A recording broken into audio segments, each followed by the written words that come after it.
자, 시작하겠습니다. 오늘부터 이제 증명법에 대해서 얘기하도록 하겠어요. 증명, 굉장히 중요한 얘기죠. 이를 하기 싫어하는 것 중에 하나가 또 증명이에요.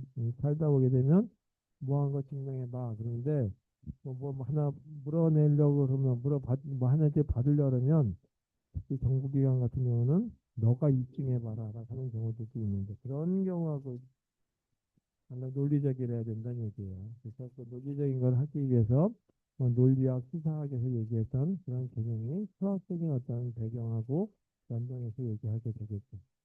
그래서 어떤 증명법이 있는지에 대한 걸 한번 보고 그 다음에 먼저 뭐가 증명이냐라고 하는 것부터 한번 얘기해 요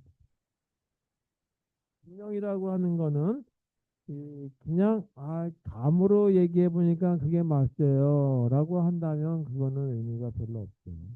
그래서 항상 논리적인 이 법칙이 적용돼야 되겠다. 논리적인 법칙을 적용해서 그다음에 내가 이러이러한 거를 갖다가 가정을 했는데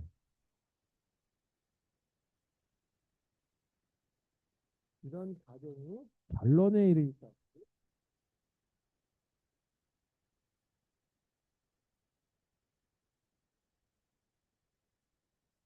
는 추론 방식을 갖다가 증명이 다 나오고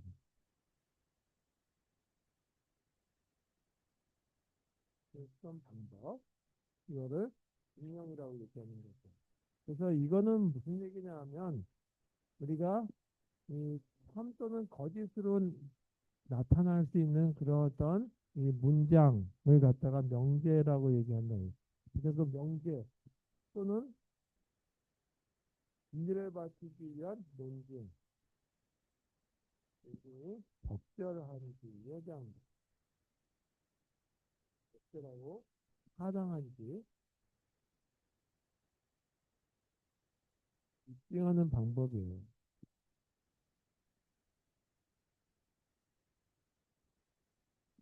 그래서 입증하는 방법이 어설프면 그거는 제대로 안 되는 거죠. 그래서 너무 어설프기도 하고 사람 사는 데는 어설프다 보니까 문제가 발생할 수도 있고 그러다 보니까 법원이라고 하는 게 있고 재판이라고 하는 걸 하게 되는 거죠. 그러면 이런 걸 하기 위해서는 어떻게 하면 논리적으로 이제 내가 만든 가정을 결론까지 유도할 것이냐에서는 증명 방법들이 있을 것이다. 그래서 이런 증명 방법들을 한번 짜보자라고 하는 거예요. 이 하나가 이 뭐 귀납법, 연역법 이렇게 되는데 우리는 수학적인 어떤 개념을 많이 다루게 될 것이니까 일단 여기다 꼭 수학을 붙일 수는 없겠지만 수학적 귀납법 이라고 하는 거, 뭐 수학적 때 되겠어요. 그래서 이 귀납법이라고 하는 거에 대한 걸 얘기해 보자. 이거 이상한 게 뭐냐 하면 연역법이라고 하는 게 그다음에 또 하나가 뭐냐 하면 내가 이렇게 이제 그 처음에 가정을 하고 났을 때 그게 모순이더라라고 하는 걸로 해가지고 증명해 들어가는 거예요. 그래서 모순 증명법이잖아.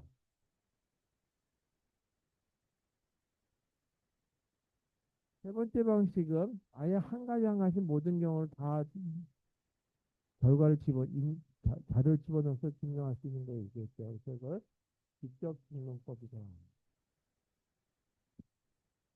그 다음에 우리가 이런 거를 한 적이 있어요. P라고 하는 거면은 Q다라고 하는 걸 가지고 얘기할 때 여기에 반대되는 걸 가지고 이렇게 얘기해서 갖다 배우라고 얘기해요. 컨트라파지티브라고 해서 나치는 나치 이렇게 되는 것도 동일한 어떤 결과를 간출한다라고 얘기했는데 그걸 갖다가 우리말로 번역해서 대우라고 얘기한다라고 많이 하죠. 그래서 그걸 대우 증명법이다. 그 다음에 이 모든 경우 또는 이미 어떤 거 하나 이렇게 얘기할 때 갖다가 있기시라고 해서 존재라고 하는 거기도 하고 또는 그게 안 돼라고 하는 걸로 나타내는 하나의 반대되는 예를 찾아서 입증이 안 된다는 걸 나타내는 반대 증명법이 있죠. 그다음에 우리 많이 또 접하는 것 중에 하나가 필요 충분 조건에 따라서 필요적 충분 조건에 대한 거, 필요 조건에 대한 거, 이 부분에 해당되는 거, only if에 해당되는 거. 그래서 이 충분 조건은 어떻게 되고 이 필요 조건에 해당되는 걸 증명하는 필요 충분 조건에 대한 증명법 이렇게 나타낼 수 있겠어요. 자, 오늘은 뭐이 정도까지만 할까 그러고 있어요. 그리고 이 시험에 대한 얘기를 하도록 하겠습니다. 먼저 그 진화법, 면역법에 대한 얘기를 조금 하고 그리고 끝낼까 생각 중이다 이거죠. 먼저 면역법에 대해서 얘기할게요.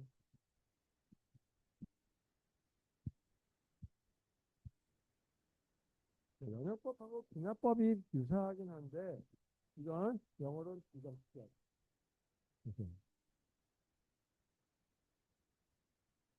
그리고 큰 의미에서 보게 되면 뭔가 가정을 하고 그거에서 결론을 얻게 되는데 가정하는 걸 갖다가 전제 조건이라고 해요. 전제 조건을 하고 그거로부터 결과를 찾아내는 거예요.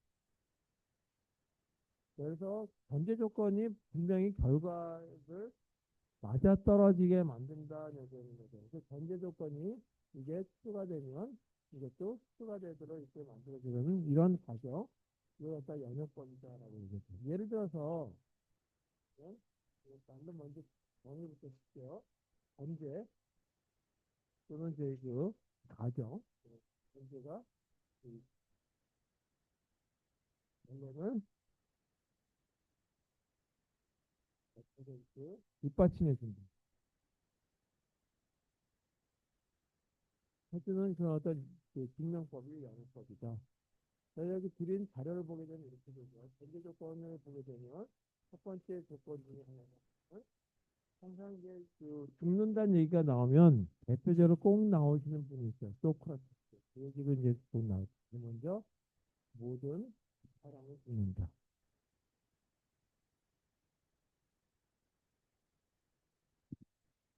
두 번째 전제 조건을 보면 소크라테스는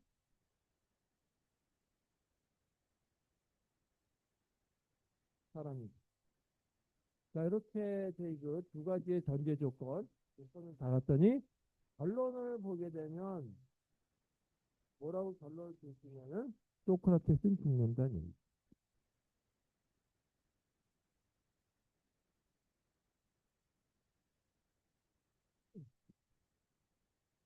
이렇게 그래서 이 전제가 바로 이 결과를 내포하는 경우도 있는데 연역법이다라고 얘기해요. 그거하고 비슷하긴 한데 진화법이라고 한다면 진화법은 유도한다라고 하면서 인덕션이라고 해요. 인덕션이라고 하는 건 우리 이제 뭐 지금 인덕터라고 하는 거 코일 같은 거 얘기할 때도 이렇게 쓰게 돼 있어요. 이거는 전제 조건 또는 전제가 결론을 100% 확실하지 않아요. 전제가 이제 결론을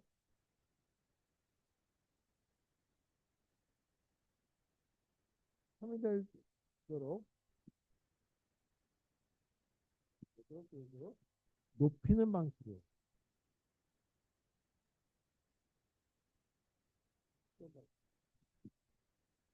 그래서 아까 이거하고 반대로 이 안에 전제 조건이 들어가 있고 그 전제 조건이 있고 여기가 결론이 들어가요. 그 결론 바깥에 전제 조건 위에 것들이 이 가능성이 있다는 얘기죠. 전제 조건에 맞지 않는. 이렇게 되는 경우가 다 기납법이다. 이거 들으면 금방 이해하실 거예요. 여기서 또 돌아가시면 돼.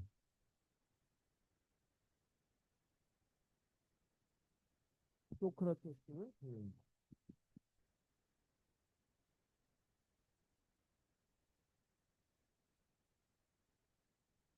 이미 돌아가셨죠.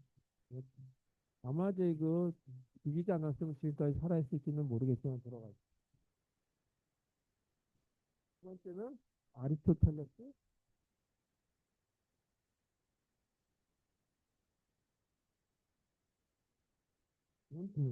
한번 여기 볼게요. 세 번째 조건을 보니까 전제 조건을 보니까 플라톤 국가로는 지금 플라톤도 씁니다. 자, 이렇게 세 가지 경우만 가지고 뭐 더 써도 돼요. 이순신 장군도 죽었 돌아가셨다. 뭐, 우리 아버지는 또 돌아가셨다. 뭐 이렇게 얘기할 수 있겠죠. 그래서 결론을 지어 보니까 그러면 모든 사람은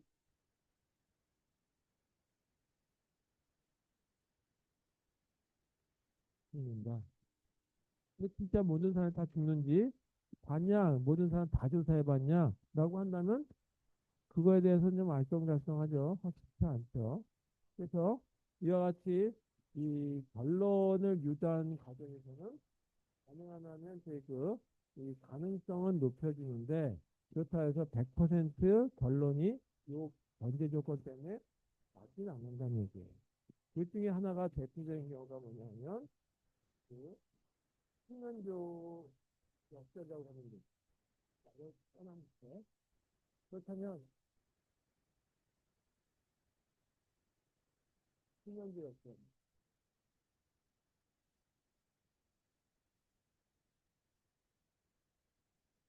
수면조. 수면조는 왜 키우냐? 잡아먹으려고 키우는 거죠.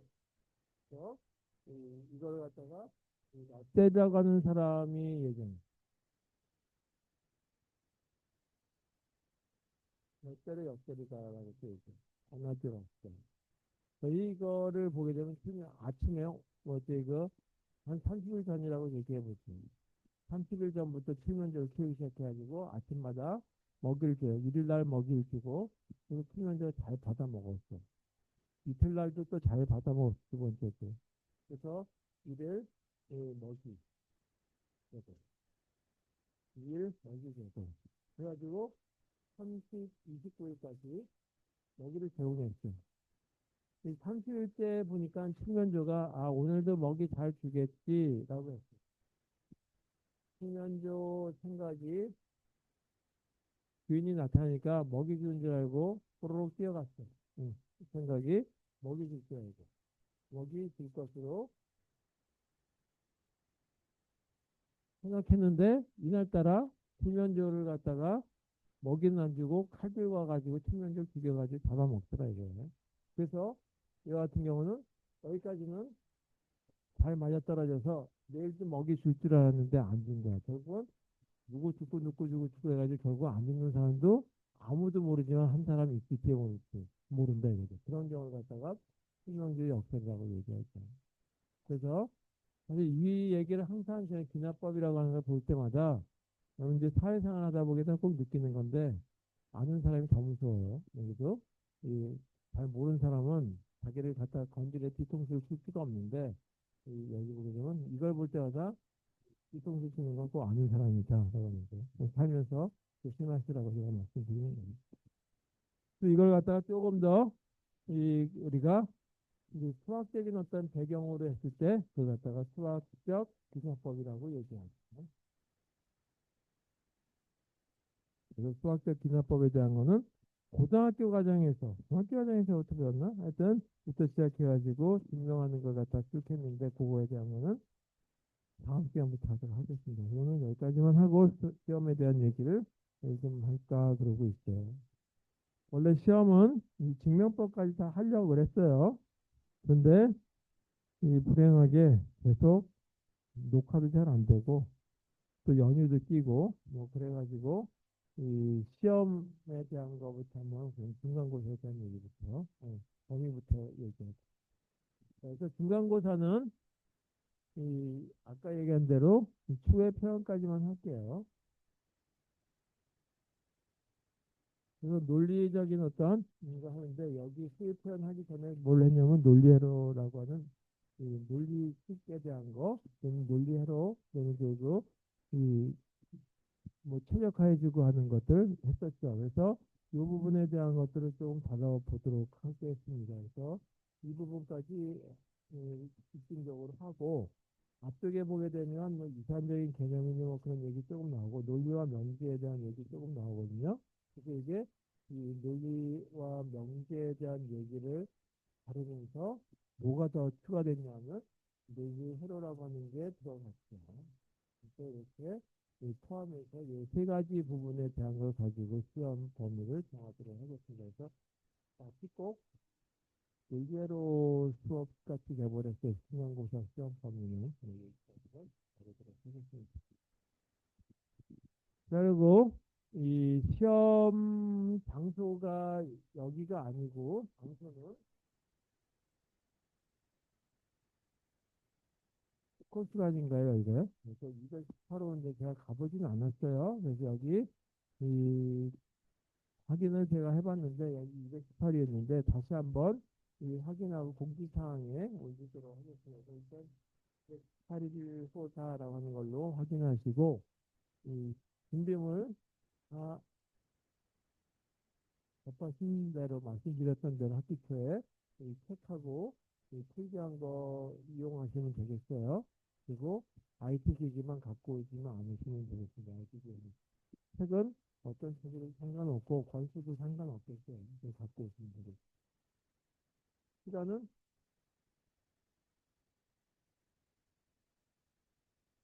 2시부터 시작해서 이 4시 50분까지 하면 되겠죠. 그래서 너무 짧게 하면 나는 이제 이거 갑자기 열심히 했는데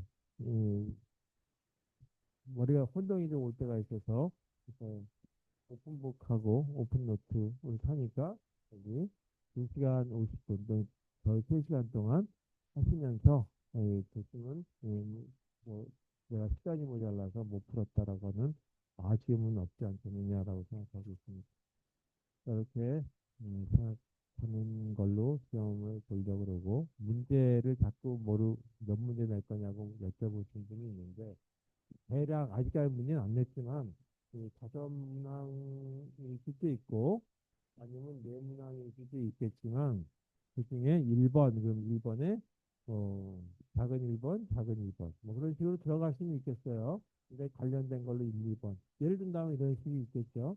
아까 23.5 그럼 23.5를 갖다가 이진수로 계산했을 때 체험법 1, 2 뭐 그렇게 식으로 음수는 어떻게 될 건지 그런 식으로 바꿔서 표현할 수도 있겠죠. 그래서 몇 가지가 나올 수 있겠지만 그 관련된 걸로 해서 큰 문제를 더욱 얘기하면 네 문제 내지 다섯 문제.